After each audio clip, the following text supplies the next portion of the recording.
You're standing at the kitchen window, the way you do most mornings. The coffee is warm in your hands. The yard is still grey with early light. And then you see it. A flash of deep, impossible red against the bare branches. A cardinal. He doesn't fly off. He just sits there, facing the house, facing you. And somewhere deep in your chest, before you can even stop it, a quiet thought rises. A name. Someone you loved. Someone who isn't here anymore. If a cardinal has been visiting your yard, landing on the same fence post, tapping at the same window, showing up on the hardest days of the year, then this video is for you. Because what that little red bird is doing is far more remarkable than a coincidence. And the truth behind it is both simpler and stranger than you might think. Stay with me. By the end, you'll understand exactly why the cardinal, out of all the birds in the world, became the one we connect with the people we've lost. We'll look at the old belief. We'll look at what science actually knows. And somewhere in the middle, I think we'll find something that brings you a little peace. There's a saying that's been passed down for generations, especially here in North America. When a cardinal appears, an angel is near. Ask around, and you'll be surprised how many people believe it quietly in their hearts. A daughter who saw a cardinal on her mother's grave the morning of the funeral.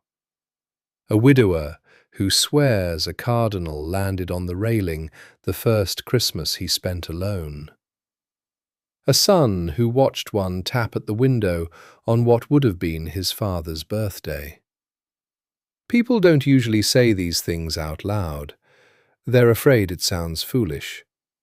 But they remember the exact moment, the exact branch, the way the bird seemed to look right at them. So why this bird? Why does a cardinal carry that kind of weight, when a sparrow or a robin never seems to? The answer begins with something very simple, something you can see with your own eyes. A cardinal is impossible to miss. That brilliant, almost unreal red. A male cardinal against fresh snow or bare winter branches is one of the most striking sights in all of nature. There is nothing subtle about him. He glows. And here is the part most people never stop to consider. Cardinals do not migrate. While so many birds vanish south for the winter, the cardinal stays. All season long, through the cold, through the snow, through the long, dark months. Now think about when grief tends to find us. The holidays, the anniversaries, the empty chair at Thanksgiving, the first snow without them, the long, quiet winter nights. When your heart is at its heaviest, the cardinal is often the only spot of life and colour left in the yard. Nature made him bright enough to catch your eye in the dead of winter, exactly when you most needed something to look at, something alive, something that stayed. Here's where the science gets beautiful. The northern cardinal is what biologists call non-migratory and highly territorial. In plain words, he picks a place and he stays.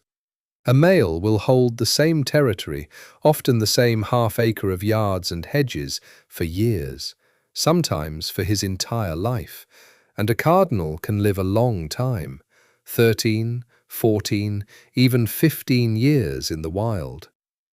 He patrols the same perches every single day, the same fence, the same branch, the same feeder. If your yard sits inside his territory, he will appear again and again and again, at the same spots, often at the same times of day. So when it feels like the same cardinal keeps coming back to you, it very likely is the same cardinal. He's not passing through. He's not random. In a very real sense, he is your cardinal. He returns because this is his home, and you are part of the small, familiar world he watches over. There's a faithfulness in that. A bird who comes back to the same patch of earth season after season, year after year, no matter what. Doesn't that sound like the kind of loyalty we recognize, the kind we miss? Maybe your cardinal does something stranger. Maybe he taps at the window, flies at the glass, comes back to the same pane, morning after morning, like he's trying to get in, trying to reach you. It can be unsettling. People feel it in their bones. He wants to tell me something. Here's what's really happening. In that glass, the cardinal sees his own reflection, and he doesn't know it's himself. He thinks it's another male, a rival, standing inside his territory. So he challenges it, again and again. But stay with that for a moment. Think about what it really means. His devotion to this one patch of ground, your yard, is so fierce that he will battle his own reflection day after day just to defend it.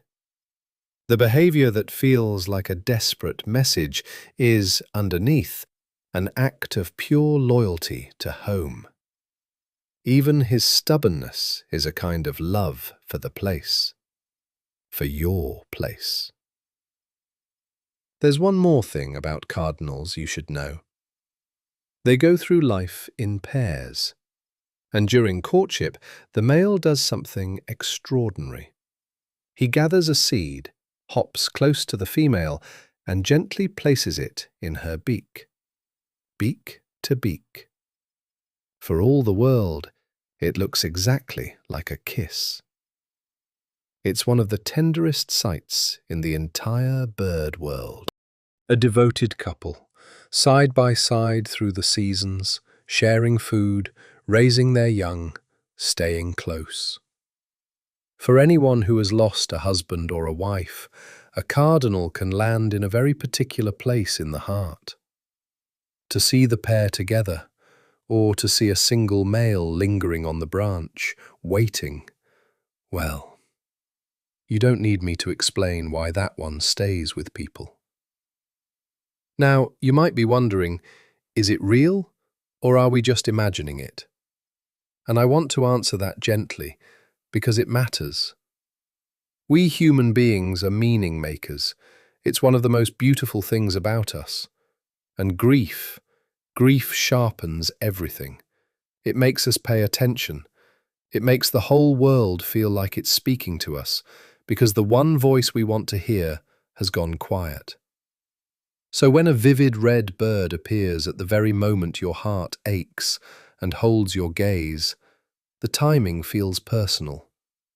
Because, to a grieving heart, it is personal. And here's what I want you to hear clearly. That is not foolishness. That is not weakness. Finding comfort in the natural world is one of the oldest, healthiest, most human responses to loss there is. Our grandparents did it. Their grandparents did it. The cardinal does not have to be a literal messenger for the comfort it brings to be completely real. So which is it then, a sign or just science? Maybe that's the wrong question. Maybe it doesn't have to be only one.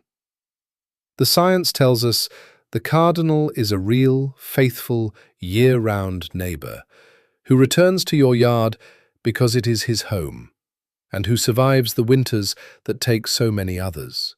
All of that is true, and the heart tells us He arrived on the morning you needed him most. That too is true. The bird is real, the comfort is real, and the love that makes you look up, the love that lifts your eyes to that flash of red against the grey, that is the most real thing of all. It's still here.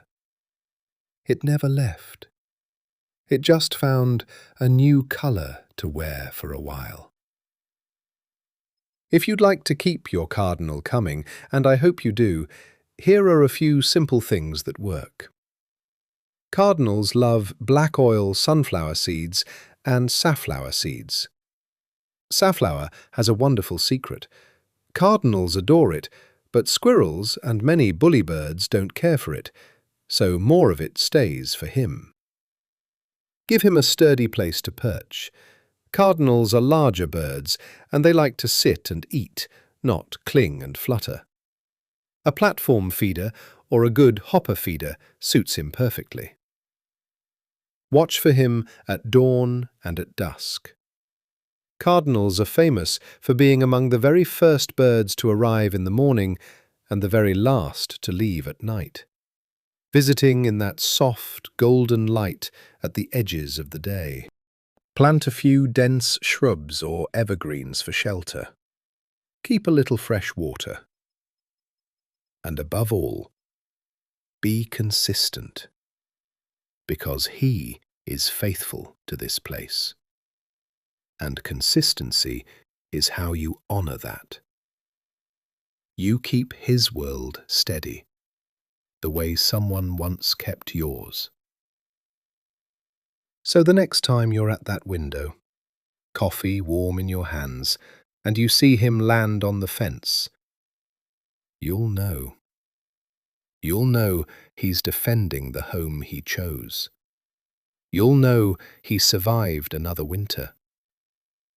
You'll know he is faithful to this one small patch of earth, your yard, in a way that almost nothing else in this world is anymore.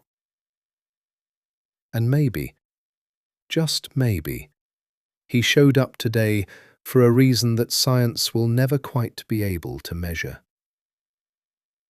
Either way, he's here. So don't look away just yet. Look at him a moment longer. Before I go, I want to ask you to do something for me. If a cardinal has visited you after a loss, leave a comment below and tell me their name, the person your cardinal brings to mind. Let's fill the comments with the people we carry with us. I read every one. And if these quiet moments with the birds bring you a little peace, stay with us. Subscribe and pull up a chair. There's a spot by the window here, and it's always yours.